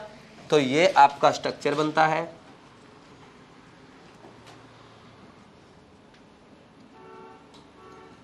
ये एनसीईआरटी में आपको ऐसा बना हुआ नजर आएगा, ये ओपन बुक लाइक, ठीक, ऐसे बुक ओपन है, ठीक। नेक्स्ट है test of H2O2। H2O2 gives test with titanic acid, titanic acid, ठीक है। बस ये याद रखना है, ऐसे इसका फॉर्मूला होता है TiOH4, बस ये पॉइंट याद कर दो, वैसे फालतू पॉइंट है। नेक्स्ट एक रिएक्शन लिखेंगे जो हम इंपॉर्टेंट है, वो आपको ध्यान रखनी है। देखो भाई, अब देखो नेक्स्ट क्या होता है भाई, H2O2 की रिएक्शन जब K2Cr2O7 के साथ करते हैं इन एसिडिक मीडियम, तो क्या बनता है, क्या प्रोडक्ट ऑब्टेन होता है, CrO5। जो ये CrO5 है, ये आपका इनऑर्गेनिक में भी ये रिएक्शन, ये याद रखनी है, डायरेक्ट ये रिएक्शन आपसे पूछी जाती है। क्वेश्चन में क्या पूछ लेगा भाई, आपसे ये पूछ लेगा H2O2 ने K2Cr2O7 के साथ रिएक्शन की एसिडिक मीडियम में, कंपाउंड क्या मिला, क्या बोलेंगे, CrO5। तो नेक्स्ट क्वेश्चन क्या पूछ सकता है, इसका स्ट्रक्चर कैसा है, तो स्ट्रक्चर कैसा होता है इसका, बटरफ्लाई लाइक स्ट्रक्चर, ये वाला स्ट्रक्चर बनता है, ठीक है भाई, समझ आ रही बात, बटरफ्लाई स्ट्रक्चर। और क्या क्वेश्चन पूछ सकता है भाई, जो ये कंपाउंड ऑब्टेन हुआ आपको, इसमें इसकी ऑक्सीडेशन स्टेट कितनी है। तो बच्चे क्या करते हैं, एक बात, एक ध्यान से सुनो मेरी बात, इधर सुनो, बच्चे क्या करते हैं, क्रोमियम की X मान लेंगे, सेंट्रल एटम की पूछी जाती है ऑक्सीडेशन स्टेट, 5 इंटू ऑक्सीजन की -2 होती है equal to 0, X equal to +10, +10 तो पीरियोडिक टेबल में कोई भी शो नहीं करता। तो जब भी आपकी ऑक्सीडेशन स्टेट मैक्सिमम को एक्सीड कर जाए, तो हम क्या करते हैं, मैक्सिमम आंसर टिक करते हैं। जैसे क्रोमियम की मैक्सिमम कितनी है, +6 है, लेकिन हमारा आंसर क्या आ गया, +5, तो इसका आंसर क्या करेंगे, +6 आंसर करेंगे, ठीक। वो कैसे आई मैं बता देता हूं आपको। देखो, जब भी बॉन्डिंग होती है, ऐसे A और B बॉन्डिंग करते हैं, मान लीजिए B की इलेक्ट्रोनेगेटिविटी ज्यादा है A से, ठीक, तो ये जो सिंगल बॉन्ड है, इस सिंगल बॉन्ड के कारण इस पे -1 चार्ज आएगा, इस पे +1 आएगा। जब ये बॉन्ड टूटेगा, हाइड्रोलिटिक क्लीवेज होगा, तो B पे -1, इस पे +1, और अगर इनमें डबल बॉन्ड रहता तो इस पे -2, इस पे +2, और अगर ये ट्रिपल बॉन्ड रहता तो B पे -3 और इस पे +3, ऐसे आता है। ये रिडॉक्स में हम सीखते हैं, ठीक। ऐसा क्यों होता है बताऊं, क्योंकि जब ये इलेक्ट्रॉन, ये बॉन्ड टूटेगा तो दोनों इलेक्ट्रॉन कौन लेके जाएगा, यहाँ पे ये दोनों इलेक्ट्रॉन कौन लेके जाएगा भाई। वैसे बॉन्डिंग कैसे हुई, A और B के बीच में बॉन्डिंग कैसे बनी, A ने अपना एक इलेक्ट्रॉन दिया, B ने अपना एक इलेक्ट्रॉन दिया, दोनों ने कॉन्ट्रीब्यूट किया, तो उनके बीच में बॉन्ड बना। जब बॉन्ड हाइड्रोलिटिक क्लीवेज होगा तो क्या होगा भाई, दोनों इलेक्ट्रॉन कौन ले गया, B ले गया, B अपना इलेक्ट्रॉन ले जाए, A अपना इलेक्ट्रॉन ले जाए, दोनों पे चार्ज कितना आएगा, 0, दोनों पे चार्ज कितना आएगा, 0। अब दोनों इलेक्ट्रॉन कौन ले गया, B ले गया, अपना तो ले गया, उसके कारण न्यूट्रल है वो, उसके पास एक एक्स्ट्रा इलेक्ट्रॉन आया, कितना आया, -1, और इसने एक इलेक्ट्रॉन लॉस कर दिया, +1। ऐसे ही यहां पे जब डबल बॉन्ड होगा तो ये चारों इलेक्ट्रॉन कौन लेके जाएगा, B, तो एक्स्ट्रा दो एक्स्ट्रा किसके पास आए, B के पास, तो -2, इसके पास 2 कम हो गए, +2। ये तो पता है ना, ये बेसिक चीजें हैं, इनमें सबसे ज्यादा प्रॉब्लम आती है स्टूडेंट्स को घर पे, ठीक। तो इसमें देखो, इसके ऊपर -2 आएगा, इसके ऊपर +2, इसमें सिंगल बॉन्ड है, -1 +1 -1 +1, और जब है ना आपस में दोनों के बीच में सेम बॉन्ड होगा, 0 आएगा, क्योंकि कोई इलेक्ट्रोनेगेटिविटी डिफरेंस नहीं है, ठीक। तो जब ऑक्सीजन ऑक्सीजन के बीच में आपको सिंगल बॉन्ड दिखेगा, दोनों में आपस में एक दूसरे पे 0 आएगा, -1 +1 -1 +1, आपस में 0 0 0 0। तो ठीक है, तो टोटल काउंट कर लो कितना आ गया, तो टोटल इस पे कितना आ जाएगा, ऐसे +6 आ जाएगा। बात समझ में आई कि नहीं आई, इसमें कोई डाउट है क्या? तो ये था आपका आज का लेक्चर, ठीक। एक लेक्चर और बचा है, एक लेक्चर मैंने एक्स्ट्रा लगाया क्योंकि अब मैंने आपको बोला पहले 4 चैप्टर हमें अच्छे से करने हैं, तो मोल कॉन्सेप्ट और अच्छे से करेंगे। नेक्स्ट लेक्चर में हम क्या पढ़ेंगे, स्टोइकियोमेट्री पढ़ेंगे और लिमिटिंग एजेंट पढ़ेंगे, यानी रिएक्शंस कैसे सोल्व करनी है। भाई फिजिकल केमिस्ट्री की रिएक्शंस को कैसे सोल्व करेंगे वो नेक्स्ट लेक्चर में सीखेंगे। तो बहुत सारी चीजें आपने मोल कॉन्सेप्ट में सीख ली। H2O2 आपका कहाँ पे है? H2O2 मेनली कहाँ पे आता है? सॉल्यूशन में है, हाइड्रोजन में है। तो कुछ चीजें हमने यहाँ पे पढ़ ली, कुछ हाइड्रोजन में देख लेंगे, वो प्रिपरेशन वगैरह वो एक बार आपको रिएक्शन पढ़नी है एनसीईआरटी से, ठीक है? समझ आ रही मेरी बात? अब इसके बाद देखो आज हमने क्या पढ़ा, सबसे पहले पीपीएम पढ़ा था, पार्ट्स पर मिलियन, जैसे परसेंट पढ़ते हैं वो पर मिलियन है, पार्ट्स पर मिलियन। फिर उसमें क्या करते हैं, weight divide by weight of solute divide by weight of solution into 100 कर दो, वो आ जाएगा आपका पार्ट्स पर मिलियन। आपको बोल दिया 24 ppm CaCO3 solution by mass, तो क्या बोल रहे हैं 20 ग्राम CaCO3 present in 10⁻⁶ gram solution, ठीक। फिर इस पे क्वेश्चंस किए थे, क्वेश्चन करने के बाद हमने नॉर्मलिटी पढ़ा, normality is equal to number of equivalent divide by weight of number of equivalent divide by volume of solution in litre, ये हमने पढ़ा था। फिर हमने number of equivalent find out करने सीखे थे, इसके 3 मेथड है, 3 फॉर्मूले हैं, weight divide by equivalent weight, normal number of moles into N factor और normality into volume in litre, ठीक। फिर इसके बाद हमने पढ़ा था लॉ ऑफ केमिकल इक्विवेलेंस, वो क्या बताता है भाई, अगर कोई भी रिएक्ट करता है, ए ने बी के साथ रिएक्ट किया और सी और डी प्रोडक्ट दिए, कोई किसी के साथ रिएक्ट करता है, कोई प्रोडक्ट बनाता है, उनके आपस में आप नंबर ऑफ इक्विवेलेंट इक्वल कर सकते हो, ये हमने सीखा था। फिर इसके बाद क्या सीखा था भाई, KMnO4 के बारे में पढ़ा, एसिडिक मीडियम में उसका एन फैक्टर कितना है 5, न्यूट्रल या एल्कलाइन मीडियम में कितना है 3 और बेसिक मीडियम में 1, ठीक। K2Cr2 का एसिडिक मीडियम में करते हैं, कितना आता है एन फैक्टर 6 आएगा। मैंने आपको ये बताया था Ki जब KMnO4 के साथ रिएक्शन करता है एसिडिक मीडियम में किस में कन्वर्ट होगा, I- से I2 में, और जब KMnO4 Ki के साथ रिएक्शन करता है बेसिक मीडियम में I- से -1 से किस में जाएगा, IO3- में, ये आपको ध्यान रखना है। फिर इसके बाद हमने क्वेश्चंस किए थे, क्वेश्चंस आपको पता है, ठीक, कर लेंगे, क्वेश्चन प्रैक्टिस करना है। क्वेश्चन प्रैक्टिस करने के बाद नॉर्मलिटी कंप्लीट होने के बाद हमने H2O2 के बारे में पढ़ा, volume strength of H2O2 is defined as volume of auto produced by decomposition of 1 litre H2O2 at STP, ये हमने पढ़ा था। फिर उसके बाद हमने कुछ फॉर्मूले बनाए थे, रिलेशन बनाई थी, वॉल्यूम स्ट्रेंथ ऑफ H2O2 और किसमें, वॉल्यूम स्ट्रेंथ ऑफ H2O2 और किसमें, मोलरिटी, नॉर्मलिटी, स्ट्रेंथ और परसेंटेज वेट बाय वॉल्यूम में। तो ये फॉर्मूले आप खुद से ड्राइव करके देख सकते हैं, रटने की कोई जरूरत नहीं है। फिर इसके बाद हमने ये क्वेश्चन किए, क्वेश्चन करने के बाद ये स्ट्रक्चर पढ़ा, और सबसे इंपॉर्टेंट ये रिएक्शन जो पढ़ी ये आपको ध्यान रखनी है। बात समझ में आ रही कि नहीं आ रही, ये वाली रिएक्शन वेरी इंपॉर्टेंट, ये इनऑर्गेनिक में भी है, डायरेक्ट आपके एग्जाम में पूछी जा सकती है, ठीक। कर लेंगे भाई, थैंक यू। देखो 2-3 मिनट में पूरा रिवाइज हो गया। मैंने आपको बोला था ना कि आप घर जाओगे कॉपी बंद कर दोगे, तो ऐसे रिवाइज करना होता है 5 मिनट में। मैंने टाइम नोट किया, 2.5 से 3 मिनट में पूरा रिवाइज कर दिया हमने, तो आप भी ऐसे ही कर सकते हो।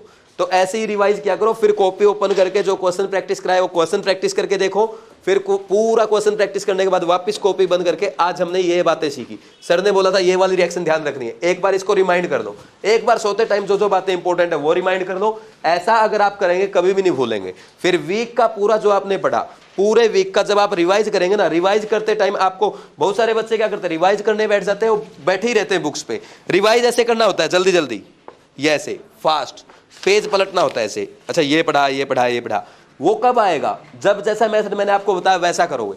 मैंने जितने भी मेथड आपको बताए हैं, एक भी मेथड इजी नहीं है, ओनली सुनने में इजी है, फॉलो जो करेगा उसके पसीने छूट जाएंगे। लेकिन एक गारंटी ये है कि सक्सेस का राज यही है, कॉन्फिडेंस इसी से बढ़ेगा। जब आप संडे को पूरे वीक का ऐसे 10 मिनट में 20 पेज 50-100 पेज पलट देंगे तो कितना कॉन्फिडेंस बढ़ेगा। नहीं तो आप बैठे रहते हो एक बुक लेके।